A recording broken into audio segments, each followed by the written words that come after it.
Buenas tardes, Dios les bendiga. Parecía mucho más tiempo del que ha pasado. Me disculpan que ayer lunes no pude estar transmitiendo, pero hoy martes 3 de la tarde vamos a dar culminación a este capítulo número 26 del Evangelio según San Mateo. Y yo le pido a usted que busque y abra su Biblia ya en el capítulo 26, Evangelio según San Mateo. Capítulo 26, versículos 57 en adelante, dándole gracias al Señor por la vida de ustedes. El Señor ha sido fiel con nosotros, hermana Elizabeth, Dios le bendiga.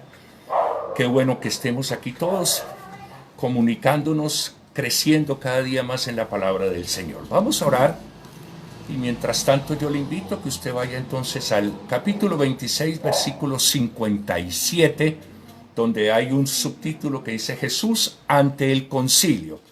Padre mío que estás en los cielos, gracias te doy, Señor, por este día maravilloso. Un nuevo día, Señor, un día donde tu misericordia es nueva, bendito Dios. Donde tu amor, Señor, está reflejado en la vida de cada uno de nosotros, Señor. Donde tu bondad, Señor, la puedo sentir en cada paso que doy, Señor. Gracias por mi familia, Señor. Gracias por habernos sostenido, Señor. Gracias, bendito Dios, porque me levantas igualmente de la cama, bendito Dios, todos los días, Señor. Igualmente me puedo mover, puedo mirar, puedo ver a mi esposa, puedo ver a mis hijos, Señor. Y veo, Señor, como tú nos has protegido, como tú nos has guardado, pero igualmente veo en la vida de mis hermanos, Señor, y de mis hermanas, bendito Dios, como tú has sido fiel con ellos, bendito Dios, dándoles ese crecimiento espiritual, permitiéndoles, bendito Dios, transmitir y predicar tu santa y bendita palabra. Gracias, Señor, por mis pastores, por mi pastor Carlos Julio García, por mi pastora Ruth Ibáñez, por Carlos Mario, Señor, por todo el equipo de alabanza, bendito Dios, por el consejo, bendito Dios, por los diáconos, por los maestros de la congregación cuadrangular en el municipio de Copacabana. Hoy, Señor, nuevamente nos prestamos y tomamos este tiempo maravilloso, Señor, para la lectura de tu santa y bendita palabra. Seguimos, Señor mío y Dios mío, en el capítulo 26. Hoy tomamos el versículo 57, pidiéndote, Espíritu Santo, que seas tú guiando mi boca, guiando mis sentimientos, guiando mis emociones, Señor, y que cada palabra que salga de mí, Señor, sea verdaderamente inspirada por ti. Anulo toda humanidad, bendito Dios, en el nombre de Jesucristo. Yo te pido que los ojos y los oídos espirituales de mis hermanos sean abiertos en este momento, Señor, para que esa tu palabra llegue a nuestro corazón, Señor, y quede ahí grabada. Bendito Dios, en el nombre de Jesús. Leemos palabra santa en el nombre del Padre, del Hijo y bajo la unción y la dirección del Espíritu Santo. Amén y amén. Confiamos que hoy podamos terminar este versículo para la próxima semana darle comienzo al capítulo 27. Dice la palabra del Señor en el versículo 57, capítulo 26, versículo 57. Los que prendieron a Jesús, recordemos un poquito de dónde veníamos, porque ya hace prácticamente una semana larguita que no. Venimos del arresto de Jesús, ¿verdad? Venimos de ese tiempo de angustia donde Él estuvo orando en el Monte de los Olivos, allá en el Getsemaní, donde igualmente sus discípulos se quedaron dormidos, sus discípulos no le pudieron acompañar. Bueno, toda esta situación de tristeza, donde igualmente vemos a Judas, que a través de un beso, ese beso como de traición, para que le prendieran, vemos del arresto de Jesús y estamos en este momento ante el concilio. Entonces dice el versículo 57, los que prendieron a Jesús le llevaron al sumo sacerdote Caifás, a donde estaban reunidos los escribas y los ancianos. Mas Pedro le seguía de lejos hasta el patio del sumo sacerdote y entrando se sentó con los alguaciles para ver el fin. Y los principales sacerdotes y los ancianos y todo el concilio buscaban falso testimonio contra Jesús para entregarle a la muerte. y no lo hallaron, aunque muchos testigos falsos se presentaban. Pero al fin vinieron 2 testigos falsos que dijeron: este dijo, puedo derribar el templo de Dios y en 3 días reedificarlo. Y levantándose el sumo sacerdote le dijo: ¿no respondes nada? ¿Qué testifican estos contra ti? Mas Jesús callaba. Entonces el sumo sacerdote le dijo: te conjuro por el Dios viviente que nos digas si eres tú el Cristo, el Hijo de Dios. Y Jesús le dijo: tú lo has dicho. Además os digo que desde ahora veréis al Hijo del Hombre sentado a la diestra del poder de Dios y viniendo en las nubes del cielo. Entonces el sumo sacerdote rasgó sus vestiduras diciendo: ¡ha blasfemado! ¿Qué más necesidad tenemos de testigos? He aquí, ahora mismo habéis oído su blasfemia. ¿Qué os parece? Y respondiendo ellos dijeron: es reo de muerte.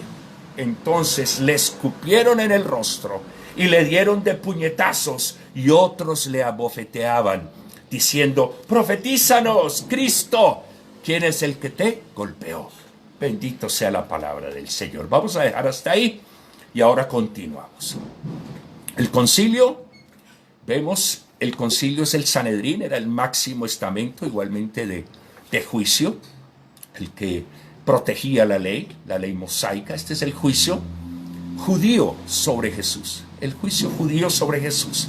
¿En la residencia de quién? En la residencia privada del sumo sacerdote de nombre Caifás.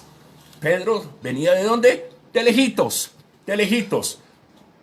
Recordemos que Pedro igualmente era un hombre judío, hebreo, como todos los que estaban ahí, porque yo imagino que mucha gente, después de todos aquellos que le arrestaron, igualmente se fueron a ver qué era lo que iba a suceder con Jesús allá en la casa de Caifás. Pero acordémonos que es como si hablamos ahorita entre nosotros, nos vestimos la mayoría de la misma manera, conversamos y hablamos de la misma manera, hacemos los mismos gesticulaciones. Por lo tanto, Pedro era un judío como cualquier otro. Se vestía como judío, tenía las costumbres judías, hablaba como judío. Por lo tanto, pasaba, en ese momento todavía pasaba, ¿qué? Desapercibido. Y entonces, ¿qué fue lo que sucedió aquí? Para poder llevar a Jesús a la muerte o castigarlo o condenarlo a la muerte, ¿qué es lo que tenían que buscar? Falsos testigos.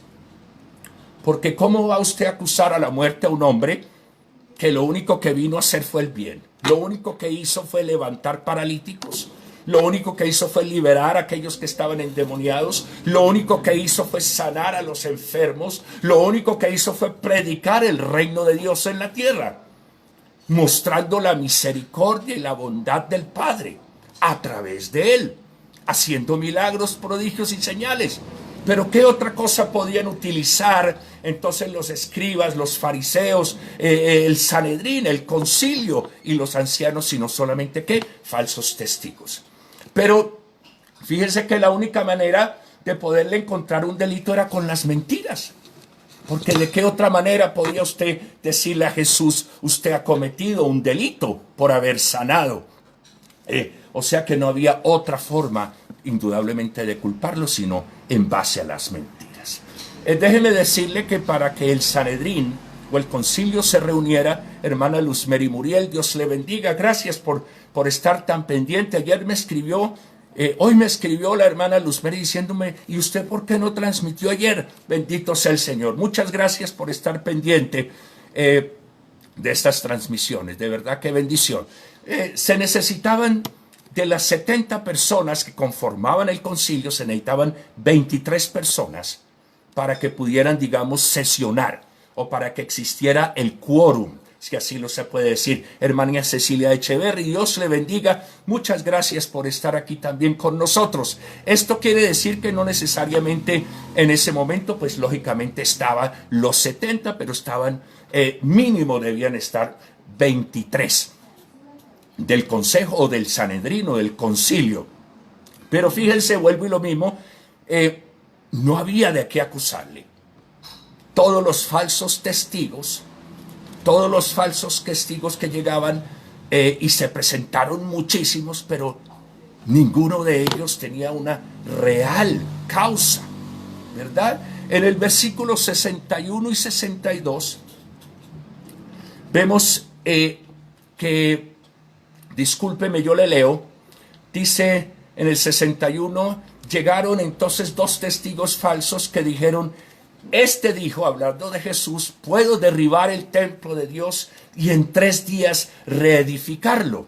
Y déjeme decirle que esta es una acusación inexacta, realmente. Esta es una acusación inexacta, porque cuando él hizo esta declaración, que se la voy a leer ahora literalmente como está, esta declaración está en el Evangelio de Juan, en el capítulo 2, versículos 19 al 21. Si usted quiere de pronto complementar, pero déjeme decirle que él en ese momento, y ahora lo vamos a leer, lo que estaba leyendo era del templo, él mismo hablando de su templo, y lo que estaba hablando era de la resurrección, que él resucitaría a los 3 días. Le voy a leer, y nuevamente aquí, déjeme decirle que hay una visión humana incorrecta de un concepto espiritual. Permítame que yo le lea a usted el Evangelio de Juan. Me voy a adelantar porque estamos apenas en el Evangelio según San Mateo,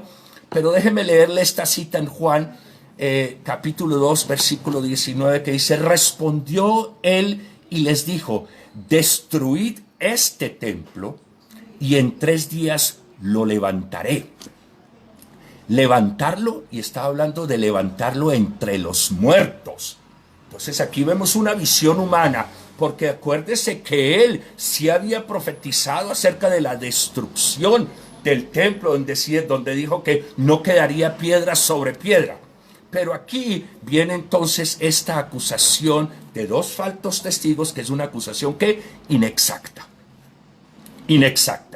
Y este versículo 63, la primera parte del versículo 63, donde dice, mas Jesús callaba, es el cumplimiento de la profecía, de lo que ya había estado escrito en el libro del profeta Isaías, en el capítulo 53, versículo 7, donde dice que angustiado él, afligido, no abrió su boca, como oveja, fue llevada al matadero, delante de sus trasquiladores enmudeció y no abrió su boca. Eso es la profecía, y eso es algo que ya había sido escrito de Jesús 400, 500 años antes. Bendito sea el Señor. Y aquí estamos viendo el cumplimiento de esto que estaba escrito sobre Jesucristo hacía 500 o 400 años atrás. Entonces, este versículo 63 es el cumplimiento de lo que decía el profeta Isaías allá en el capítulo 53, versículo 7. Si usted quiere igualmente después complementar un poquito esta enseñanza, puede ir allá. Y otra vez nos encontramos con esa frase, y levantándose el sumo sacerdote, allá en el versículo 64, se levanta el sumo sacerdote y le dice, y tú no respondes nada, escucha estas acusaciones que te están haciendo. Mas Jesús callaba, y entonces Jesús le dijo, a todas estas acusaciones le dice la frase que ya habíamos escuchado, cuando Judas le preguntó, Señor, ¿soy yo? ¿Y qué fue lo que le contestó Jesucristo a Judas? Le dice, tú lo has dicho. Volvemos a encontrarnos con este término, que es este término que responde afirmativamente al que está haciendo la pregunta, ¿verdad? Afirmativamente. Entonces aquí, ¿qué es lo que está haciendo Jesucristo? Jesucristo está afirmando con toda claridad que Él no solo es el único Mesías que se estaba esperando, ¿sí? Porque acuérdese usted que Caifás le dice, te conjuro por el Dios viviente que nos digas si eres tú el Cristo, el Hijo de Dios. Y Jesús le dijo, tú lo has dicho, diciéndole afirmativamente, sí Señor, yo soy el Cristo, yo soy el Hijo de Dios. Sí, entonces esto mismo el Hijo del Hombre que vemos aquí, igualmente lo podemos volver a ver como ya lo hemos visto varias y lo hemos tratado en el libro del profeta Daniel, en el capítulo 7, versículos 13 y 14. Ahí está toda esta situación acerca del Hijo del Hombre y esta situación que estará sentado a la diestra de Dios. Igualmente lo encontramos en el Salmo 110, versículos 1 y 2. Y entonces vemos como él mismo afirma que vendrá sobre las nubes en poder y gloria para reinar sobre toda la tierra. Alabado y glorificado sea el Señor. Bendito sea el Señor. Y vemos entonces como Caifás rasga sus vestiduras, y déjeme decirle que el sumo sacerdote no podía hacer eso. Dentro de la ley y dentro de los reglamentos, el sumo sacerdote nunca podía rasgar sus vestiduras, no podía hacer eso, pero era tal el teatro que estaban montando que tuvo esa reacción, ¿verdad?, de rasgar sus vestiduras. Déjeme decirle que el diablo, el enemigo, siempre quiere tener a las personas ciegas. Siempre querrá que esa venda que muchas veces tenemos delante de nuestros ojos no caiga, ¿verdad? No caiga. Y entonces esa blasfemia se debe supuestamente a la declaración de que Jesús se estaba dando estatus de divinidad, o sea, de Dios, cosa que lo era, cosa que lo es. Pero Caifás le dice, ¿qué más necesidad tenemos nosotros de testigos? Y debemos entender, hermana Nora Vélez, Dios le bendiga, muchas gracias por estar acompañándonos aquí.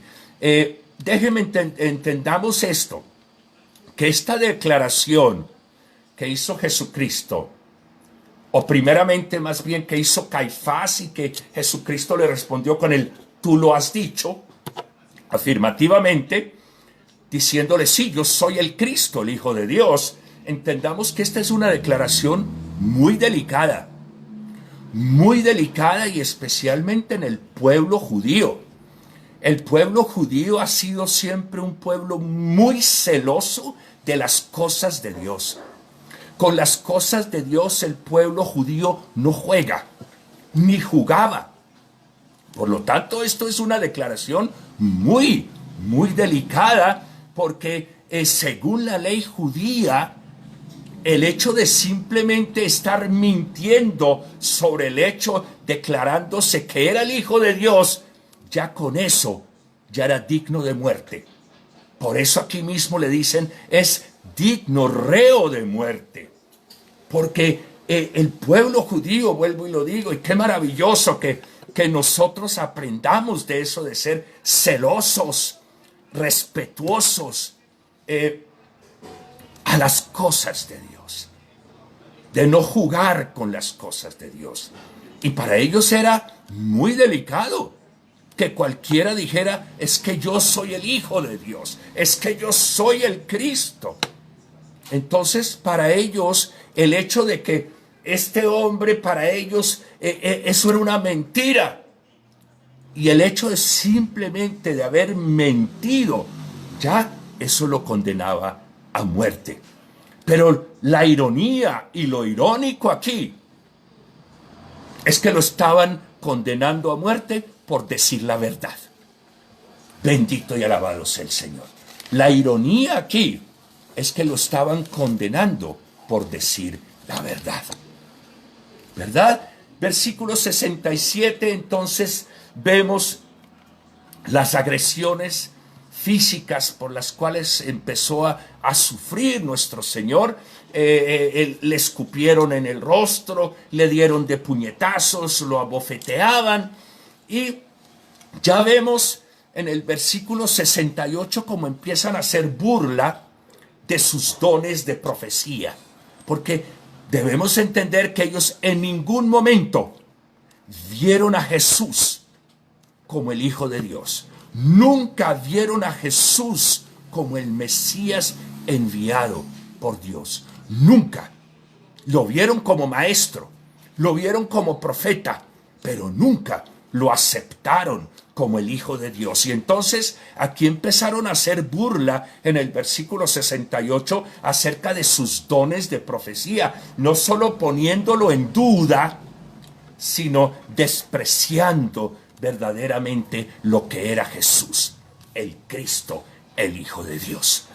Bendito y alabado sea. Por eso dice, diciendo, profetízanos, burlándose de él. Profetízanos, Cristo, ¿quién es el que te golpeó?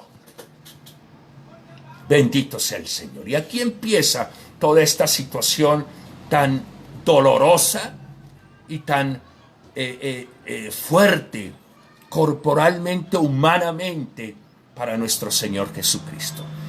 Voy a seguir leyendo porque deseo poder terminar este capítulo 26, que ha sido muy largo. Son 75 versículos llenos de emoción, llenos de una cantidad de información, pero es un capítulo realmente muy fuerte. Es un capítulo de mucha tristeza, de mucha agonía, de esa tristeza de ver cómo su equipo, su círculo íntimo, empezaron a traicionarle, a abandonarle, a dejarle por las diferentes circunstancias. ¡Qué doloroso! ¡Qué doloroso! Vamos a leer entonces estos últimos versículos que dice del 69 al 75, donde tiene un subtítulo que dice: Pedro niega a Jesús. Leemos palabra de Dios. Dice: Pedro estaba sentado fuera en el patio y se le acercó una criada diciendo: tú también estabas con Jesús el Galileo. Mas él negó delante de todos diciendo: no sé lo que dices. Saliendo él a la puerta, le vio otra y dijo a los que estaban allí: también éste estaba con Jesús el Nazareno. Pero él negó otra vez con juramento: no conozco al hombre. Un poco después, acercándose los que por allí estaban, dijeron a Pedro: verdaderamente también eres de ellos, porque aún tu manera de hablar te descubre. Entonces él comenzó a maldecir y a jurar: no conozco al hombre. Y enseguida cantó el gallo. Entonces Pedro se acordó de las palabras de Jesús que le había dicho: antes que cante el gallo, me negarás 3 veces. Y saliendo fuera, lloró amargamente. Pedro estaba de lejitos. De lejitos. Qué complicado. Discúlpeme.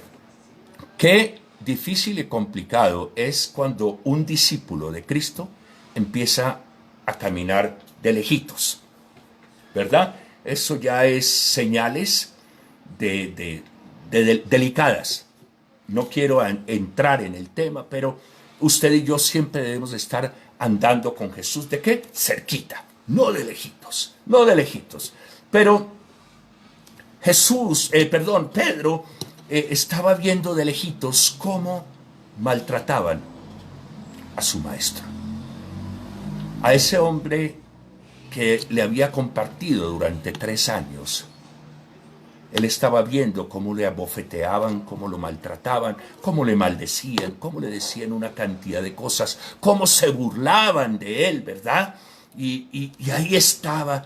Y uno muchas veces, déjeme decirle que uno cree que uno pasa desapercibido en la calle, ¿verdad?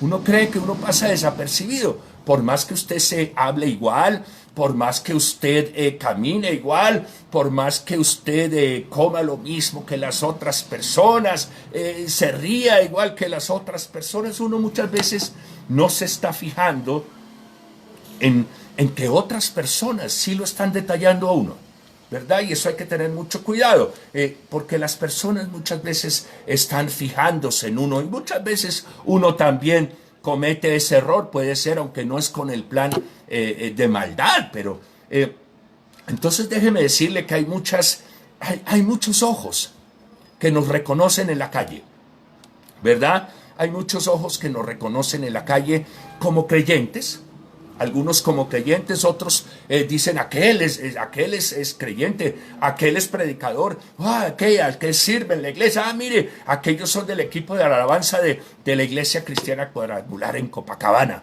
¿verdad? Y uno muchas veces no se perfila ni se da cuenta de eso. Y hasta la persona de la chaza, la persona del kiosco, la persona inclusive que hace el aseo en el banco, o que hace o esto o lo otro, el de la papelería. Ellos están muchas veces pendientes de cómo somos nosotros. Y déjeme decirle que en la calle a nosotros muchas personas nos reconocen, ¿verdad? Y en el versículo, alabado y glorificado sea el Señor, ¿verdad? Por eso debemos guardar como hijos de Dios un testimonio muy claro delante de los demás. Delante de los demás. Y tanto en la casa como delante de los demás, en la iglesia, debemos mostrar que verdaderamente somos aquellos discípulos de Jesús. Versículo 70, la primer negación. ¿Verdad? Entonces viene una muchacha que lo vio y le dice, yo lo conozco a usted. Usted estaba con él y dice, no, yo a ese señor no lo conozco. Yo a ese señor no lo conozco, ¿verdad? Y así fueron pasando las cosas y ya de pronto no fue solamente una persona que le reconocía, sino también una segunda persona, ¿verdad? ¿Y qué fue lo que sucedió aquí? Que saliendo él a la puerta lo vio otra y dijo a los que estaban allí, también estaba con Jesús el Nazareno. Pero el versículo 72 dice, pero él negó por segunda vez con juramento. Déjeme decirle que jurar no es una blasfemia, a menos de que usted esté jurando en el nombre de Dios, ¿verdad? Pero el juramento sí deja en duda, o déjeme decirle que pone en duda la credibilidad o la integridad del que está jurando, ¿verdad? Cuando la persona le dice, vea, es que tal y tal cosa yo se lo juro por mi mamá, es porque usted necesita que otra persona, ¿verdad?, lo esté apoyando a usted en lo que usted está diciendo. Entonces vuelvo y le digo, a menos de que usted y yo utilicemos el nombre de Dios para jurar, que eso no está bien, pero el jurar, ¿qué es lo que deja? Pone muy en duda mi credibilidad, ¿verdad? Y mi integridad como ser humano. Entonces aquí vemos que Pedro estaba negando, pero con juramento, ¿verdad? Como diciendo, pregunte, yo se lo juro por fulanito de tal, que yo a este hombre no lo conozco. Y vemos en el versículo 73, un poco después, acercándose los que por allí estaban, dijeron a Pedro, verdaderamente también tú eres de ellos, porque aún en tu manera de hablar te descubre, ¿verdad? ¿Qué sucede con esa manera de hablar? Déjeme decirle que así como en los diferentes países y en las diferentes regiones hay acentos diferentes, ¿verdad? Que muchas veces lo identifican a usted. Usted ve hablar un paisa y la gente dice, aquel es un paisa. Usted ve hablar un rolo y usted dice, ese es de Bogotá. Usted ve hablar un costeño y dice, ese hombre es de la costa. Y si usted ve hablar un llanero, y en los diferentes países también, en las provincias, pues lógicamente habían acentos diferentes. Y las personas de Galilea tenían un acento muy diferente a las personas que vivían en Jerusalén, ¿verdad? Por lo tanto, el hecho de ya ser de Galilea y todo esto, pues lógicamente que lo descubre, le dice, es que usted habla como habla él, ¿verdad? Pero voy ahora a otro tipo de cosas como usted y yo. Usted y yo nos reconocen por la forma de hablar, ¿sabe? O nos desconocen o nos reconocen como hijos de Dios por nuestra forma de hablar. Sí, porque cuando usted está hablando con alguien, generalmente sus palabras son ¿de qué? De bendición. Usted está hablándole de fe a la persona. Usted le está hablando de Dios a la persona. Usted le está diciendo, tenemos un Dios poderoso que todo lo puede. venga y oremos por ese problema que usted tiene. Y ya por esa forma de hablar suya y mía, nos están reconociendo también como hijos de Dios. Entonces, aunque usted y yo no creamos, hay mucha gente que se está fijando en nosotros y nos reconocen, ¿verdad? Nos reconocen en nuestra forma de hablar, nos reconocen en nuestra manera de caminar, nos reconocen en la forma de vestirnos, ¿verdad? Y me parece de bendición, pero debemos ser ese testimonio delante de los demás, de que verdaderamente sí somos esos hijos de Dios y que somos esos discípulos de Jesucristo. Hermana Noelia, Dios le bendiga, qué bueno que esté compartiendo aquí con nosotros, ¿verdad? Entonces, tenemos una forma de hablar que la gente se da cuenta de que somos cristianos, ¿verdad? La gente se da cuenta por eso. Y eso es importante, que la gente se dé cuenta de que somos personas de fe, de que somos personas que creemos verdaderamente en un Dios vivo y real, que es capaz de cualquier cosa. Y debemos, como dice la hermana Luzmeri, debemos marcar la diferencia. Amén, así es. Entonces, vemos en el versículo 74 que entonces Pedro, agobiado de tanto acoso, de tanta cosa, ¿qué fue lo que hizo? Empezó a maldecir. Peligroso, peligroso para un discípulo y un seguidor de Cristo, empezar a maldecir. Sí, aquí lo que se podría pensar es que Pedro estaba pidiéndole al Señor que maldijera posiblemente a estas personas, aunque no me lo dice el texto. Pero lo que usted y yo sí tenemos que entender es que de la boca de nosotros no debe salir palabra de maldición, sino al contrario, ¿qué? ¿Palabra de qué? De bendición. ¿Verdad? Eso es importante. Ahí está la diferencia entre las personas del mundo y las personas que seguimos y decimos ser cristianos. ¿Verdad? Entonces, como dice allá en la epístola de Santiago, de una fuente no puede salir agua dulce y agua salada. Con nuestra boca no podemos bendecir a Dios y maldecir ¿a quién? A los hombres. No. Pero aquí vemos a Pedro agobiado, angustiado, hasta con miedo y temeroso. ¿Qué fue lo último que hizo? Fue que maldecir y volvió a jurar. No conozco al hombre. Y enseguida, ¿qué pasó? Cantó el gallo. Tal como se lo había profetizado nuestro Señor Jesucristo. La palabra de Dios se cumple. Todas las palabras que Jesucristo dice, toda la palabra de Dios que usted y yo leemos, se cumple. Y Jesús le había dicho, allá cuando le dice, la hermana Noelia dice que en Efesios 4:39, gracias por el aporte, ve, ahí podemos ir complementando. Sí, recuerda usted, no, si fuese necesario, aunque así yo tuviese que morir contigo, moriría contigo. Y los discípulos y los que estaban ahí también dijeron lo mismo. ¿Y qué fue lo que le dijo Jesús? Déjame decirte que antes de que cante el gallo, tú me vas a negar 3 veces. Y aquí estamos viendo el cumplimiento de lo que Jesús le había dicho a Pedro. La palabra de Dios se cumple. Todo lo que está escrito. Déjeme decirle una cosa, yo desde que estoy en los caminos del Señor, yo tengo la convicción muy clara. Si la Biblia lo dice, yo lo creo. Así de sencillo. Si la Biblia lo dice, yo lo creo.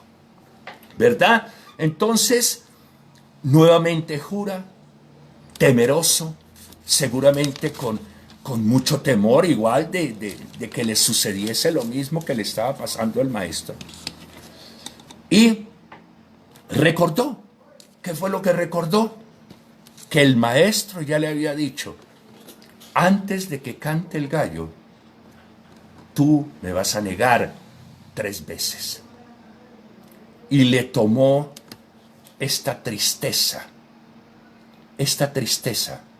porque se dio cuenta de cómo había abandonado a su maestro, de cómo lo había traicionado también, de cómo lo había abandonado, lo había dejado solo en esos momentos de angustia y de dolor.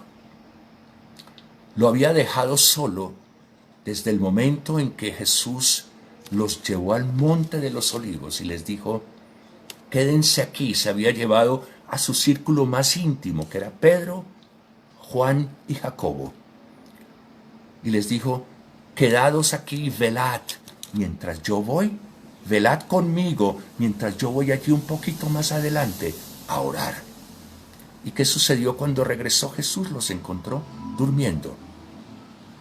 Desde ahí ya empieza ese abandono de ese círculo íntimo. ¿Y qué fue lo que sucedió con Pedro? Saliendo fuera, lloró amargamente. Yo supongo que el dolor que en ese momento igualmente debió haber sentido Pedro fue muy fuerte de haber dejado a su maestro así. Dice la hermana Noelia que cuando damos mal testimonio, estamos negando al Señor. Amén. Así es. Eso es muy delicado. El día que usted y yo pasamos al frente y recibimos a Jesucristo como nuestro único y suficiente Salvador, nadie nos obligó. Estábamos conscientes de lo que íbamos a hacer, ¿verdad?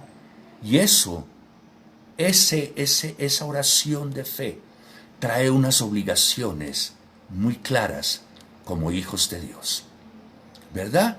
Y usted y yo no podemos estar negando con nuestros hechos, con nuestros actos, con nuestro testimonio de vida, como dice la hermana Noelia, a Jesús.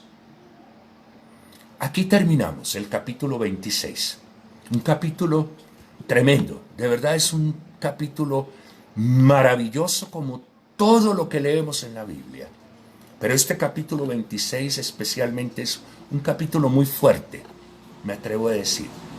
Venimos para el capítulo 27, que es aún más fuerte todavía, el cual estaremos analizando y leyendo la próxima semana. Le doy gracias a cada uno de ustedes por haberse conectado en el día de hoy, la hermana Cecilia, la hermana Luzmeri, la hermana Elizabeth, la hermana Nora, gracias, la hermana Nancy, gracias, la hermana Cecilia, la hermana Noelia, gracias a cada uno de ustedes, gracias por sus aportes. Bendito sea el Señor. Vamos a terminar este tiempo orando, dándole gracias al Señor por su santa y bendita palabra, dándole gracias al Señor por haber soportado todo lo que tuvo que soportar por nosotros. Y ahora somos nosotros los que estamos en la tierra. Somos nosotros los embajadores de Dios en la tierra.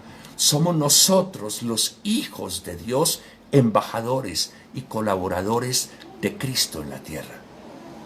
Ahora es nosotros los que debemos estar mostrando a Dios, al reino de Dios y al poder de Dios aquí en la tierra. Padre mío y Señor mío, gracias te doy por habernos permitido, Espíritu Santo, terminar este capítulo número 26, un capítulo de verdad que doloroso para nosotros que lo vemos de afuera porque no estuvimos ahí presentes, pero nosotros lo vemos desde afuera y sentimos un grande dolor de ver cómo esos discípulos de una forma u otra salieron corriendo y te dejaron solo, Jesús. Aunque tú ya lo sabías y les dijiste, yo iré delante de ustedes a Galilea. Y más adelante vamos a ver, Señor, cómo tú nuevamente los buscas y no los juzgas, sino al contrario les fortaleces, Señor, como lo haces cada día con nosotros. Perdónanos cuantas veces por nuestros actos hechos, por nuestro testimonio te podamos haber negado. Perdónanos por las veces que hemos dejado abandonada tu obra aquí en la tierra, Señor. Perdónanos por las veces, Señor, que hemos dejado tirado el ministerio cuando tú no lo has entregado. Perdónanos por las veces que hemos sacado disculpas, excusas, sin fundamento, Señor, simplemente por no querer seguirte ese día. Perdónanos, Señor. Perdónanos por las veces que hemos callado, por las veces, Señor, que hemos dejado de orar, por las veces que hemos dejado de leer tu santa y bendita palabra. Perdónanos. Y sabemos, Señor, por tu palabra, que tú nos has perdonado y que nos perdonas y que nos limpias de todo pecado. Cuando confesamos y nos arrepentimos, tú eres fiel y justo y nos perdonas y nos limpias, Señor. Gracias, Señor. Gracias, Jesús, por lo que hiciste, por ese sacrificio en la cruz. Bendito seas por siempre. Yo te pido, Señor, que tus ojos estén puestos sobre mis hermanos, sobre mis hermanas, sobre mis pastores, Señor. Que tu bendición, bendito Dios, que tu bien y la misericordia tuya, Señor, estén con ellos todos los días, bendito Dios. Y que seas tu Espíritu Santo rearguyéndonos, moviéndonos, sacudiéndonos en los momentos de debilidad, en esos momentos de desánimo, diciéndonos y mostrándonos que la solución está en la oración. En la solución no es en apartarnos, sino en acercarnos más a ti, mi Señor y mi Dios. Padre amado, gracias por haber enviado a tu Hijo Jesús por nosotros. Gracias, Jesús, porque una vez terminaste tu obra, cuando dijiste consumado es, subiste al cielo y ahora estás sentado a la diestra de Dios Padre, en gloria y en poder, y enviaste al Espíritu Santo, el cual está ahora en nosotros y con nosotros, guiándonos a toda la verdad, fortaleciéndonos, consolándonos y fortaleciéndonos, guiándonos en todos esos momentos de dificultad. Gracias, Espíritu Santo. Oh Señor mío, bendito Dios, por este tiempo maravilloso. Gracias, Señor. Por tu iglesia, gracias, Señor. Entregamos, Señor, a Colombia en tus manos, pidiéndote, Señor, misericordia, que tú mires con buenos ojos a Colombia, que tú mires con buenos ojos a Copacabana. En el nombre de Jesús, te entregamos este país, te entregamos este municipio y nuestras vidas en el nombre de Jesús. Amén y amén. Dios les bendiga. Gracias por estar aquí en el compromiso. Nos vemos el próximo lunes. Recuerde mañana el culto que tenemos a las 7 de la noche. Recuerde el ayuno del jueves. Igualmente la oración del viernes. Apoyemos a nuestros jóvenes cuadrangulares el sábado a las 7 de la noche. Y el domingo, como siempre, estaremos cantándole al Señor. No deje de cantarle al Señor, siempre un cántico en su corazón. Dios les bendiga, feliz tarde, bendiciones para ustedes y todas sus familias.